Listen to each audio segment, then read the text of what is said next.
இருக்குன்னா 5th maths book தான் இருக்குது. 5th மேக்ஸ் புக்கில் நம்ம என்ன பார்க்க போகிறோம்னா பெரிமீட்டர் அண்ட் ஏரியா பற்றி தான் பார்க்க போகிறோம். ஓகே, இன்னைக்கு ஒரு கிளாஸ் நான் நிறைய விஷயத்தில் நீங்கள் தெரிஞ்சுப்பீங்கன்னு நம்புகிறேன். ஓகே, இந்த வீடியோ ஸ்கிப் பண்ணாமல் பாருங்கள். வாங்க வீடியோ போல போகலாம். ஓகே, இப்போ நம்ம பெரிமீட்டர் அண்ட் ஏரியானா என்னன்னு தெரிஞ்சுக்கணும்னா அதுக்கு முன்னாடி நம்ம ஃபஸ்ட்டு அதோட டெஃபினிஷன் பற்றி தெரிஞ்சுக்கணும். பெரிமீட்டரும் ஏரியாவோட டெஃபினிஷனை இப்போ பார்க்கலாம் வாங்க. ஓகே, இப்போ பெரிமீட்டரோட டெஃபினிஷனை ஃபஸ்ட்டு பார்த்துடலாம். The total distance covered by and boundary of the shape. அதாவது தமிழில் த டோட்டல் டிஸ்டன்ஸ் மொத்த அளவு. டிஸ்டன்ஸ்னால் என்ன? தூரம் தால மொத்த தூரம். உங்களுக்கு டிராயிங்கே பண்ணி காட்டுறேன். இது வந்து ஒரு ரெக்டாங்கிள் ஷேப்பில் ஒரு பெரிய பார்க் இருக்குது. இப்போ இது வந்து ஒரு ரெக்டாங்கிள் ஷேப்பான பார்க்கு. இது வந்து நிறையா சீசா, அதுக்குள்ளே நிறைய கார்டன்லாம் நிறையா இருக்குது. இப்போ அதோடைய காம்பவுண்ட் சுவர் தான் வால். ஆனால் பார்க்கோடைய கேட்டு வந்து இங்கே இருக்குது. அதை சுற்றி காம்பவுண்ட் சுவர் போட்டிருப்பாங்கள்ல, அதனால் இது பேர் பவுண்ட்ரின்னு சொல்லுவாங்க. இந்த மாதிரி சுற்றி இருக்கிற பேர் பவுண்ட்ரி. இப்போ நான் பவுண்ட்ரியிலேருந்து இப்படி நடந்துனே போயிட்டு இங்கேருந்து இங்கே நடந்துனே போயிட்டு அப்புறம் இங்கேருந்து இங்கே நடந்துட்டு திருப்பி இதே இடத்துக்கு வர்றதுக்கு எவ்வளோ தூரம் ஆகும், அது பேர் தான் பெரிமீட்டர்னு சொல்லுவாங்க. ஒரு இடத்த இப்படி சுற்றி வர்றது பேர் தான் பெரிமீட்டர். இப்போ நம்ம என்னென்னு கன்சிடர் பண்ணிக்கலாம்னா, இப்போ கொடுத்துருப்பாங்க இது வந்து ஏ, நம்மளே வச்சுக்கணும். இது ஏ, பி, இந்த கார்னர் பி. இப்போ ஏலேருந்து பிக்கு போகிறதுக்கு அவங்க வந்து சும்மா ஒரு 100 மீட்டர் இன்னும் வச்சுக்கோங்க. அதுக்கப்புறம் இப்போ பியிலேருந்து இது சி, பியிலேருந்து சிக்கு போகிறதுக்கு இப்போ ஒரு 50 மீட்டர்னு வச்சுக்கோங்க. அதுக்கப்புறம் சியிலேருந்து டிக்கு போகிறதுக்கு ஒரு 100 மீட்டர். திருப்பி டியிலேருந்து ஏக்கு வர்றதுக்கு 50 மீட்டர். இந்த மாதிரி கொடுத்துருப்பாங்க. இப்போ மொத்தத்தையும் சுற்றி வர்றதுக்கு எவ்வளோ கிலோமீட்டர், அதுக்கு தான் ஆட் பண்ணணும். இப்போ 50 + 100 + 50 + 100 எவ்வளோ கிடைக்குது நம்மளுக்கு? 200, 300 மீட்டர். அப்போ இதோட perimeter is equal to 300 metre. நிறையா ஸ்டெப்போடு போடணுன்னா என்ன பண்ணணும் தெரியுமா? டி டு ஏன்றது பதிலாக டிஏ அப்படி போட்டுட்டு டிஏ ஈக்குவல் டு 50 மீட்டரா, DA plus AB plus BC plus CD equal to 300 meter. இப்படியே போட்டுடலாம். இதுதான் ஃப்ரெண்ட்ஸ் பெரிமீட்டர். இப்போ நம்ம பெரிமீட்டரை வந்து இன்னொரு இதில் ரெக்டாங்கிளுக்கும் ஸ்கொயருக்கும் பார்க்கலாம் வாங்க. ஓகே, இப்போ பெரிமீட்டர் ஆஃப் ரெக்டாங்கிள் ஃபஸ்ட்டு பார்க்கலாம்.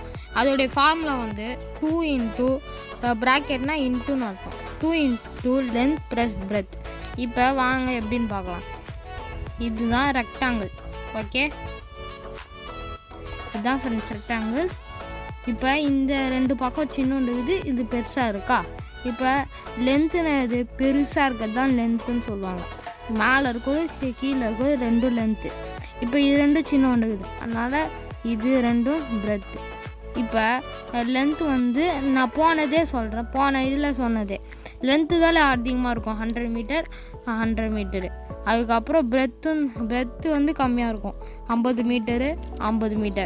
இப்போ இங்கே ஃபார்முலா கொடுத்துருக்காங்கல்ல, அதை அப்படியே எழுதணும். இப்போ பெரிமீட்டர்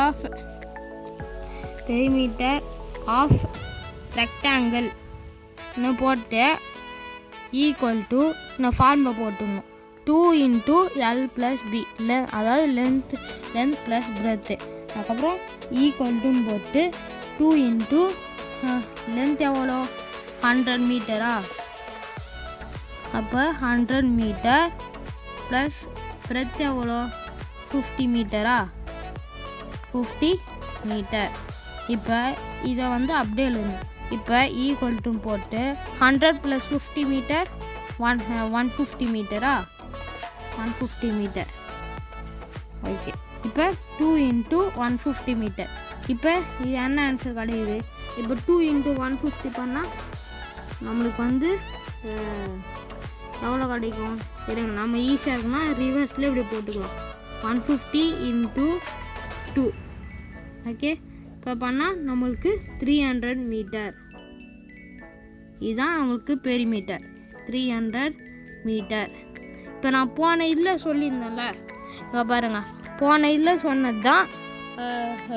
இது மேலே வந்து 100, கீழே 100, 50, இது 50. இது வந்து எல்லாத்தையும் ஆட் பண்ணியிருக்கோம். இது வந்து ஒன்றை மட்டும், இப்போ பிரெத்து வந்து 2 இருக்குது, லென்த்து வந்து 2 இருக்குது. நம்ம ரெண்டுத்தையும் எடுக்காமல் ஒன்று மட்டும் எடுத்துகிட்டு ஒரு பிரெத்தையும் லென்த்தையும் ஆட் பண்ணிட்டு 2ஆல் மல்டிப்ளை பண்ணிட்டா நம்மளுக்கு அதே ஆன்சர் கிடச்சிடும். நம்மளுக்கு 2 மெத்தட் இருக்குது. ஆனால் நம்மளுக்கு ஈஸியான மெத்தட் வந்து இதுதான். இது வந்து நம்ம வேகமாக பண்ணி முடிச்சிடலாம். ஓகே ஃப்ரெண்ட்ஸ், இப்போ நம்ம பெரிமீட்டர் ஆஃப் ஸ்கொயர் பார்க்கலாம் வாங்க. ஓகே, இப்போ பெரிமீட்டர் ஆஃப் ஸ்கொயர் தான் பார்க்க போகிறோம். பெரிமீட்டர் ஆஃப் ஸ்கொயர் ஃபார்முலா வந்து 4 × லென்த் ஆஃப் அ சைடு. இதுதான் ஸ்கொயர். ஸ்கொயருக்கு வந்து ரெக்டாங்கிள் மாதிரி டிஃப்ரெண்ட்டாக இருக்காது.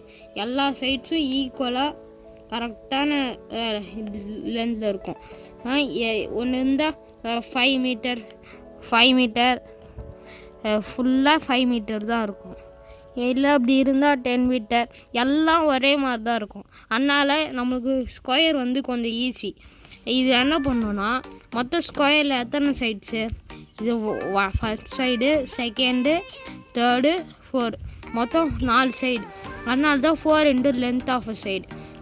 லென்த் ஆஃப் ஏன்னா ஒரு சைடு. இப்போ என்னாச்சும் ஒரு சைடு எடுத்துக்கோங்க. இந்த சைடு நம்ம எடுத்துக்கலாம். இப்போ இந்த சைடோட லென்த் எவ்வளோ? 5 மீட்டரு. எல்லாத்துக்கும் 5 மீட்டர் தான். அப்போ 4 = போட்டு 4 × லென்த் ஆஃப் சைடு என்ன? 5 மீட்டர். அப்போ 5 மீட்டர்.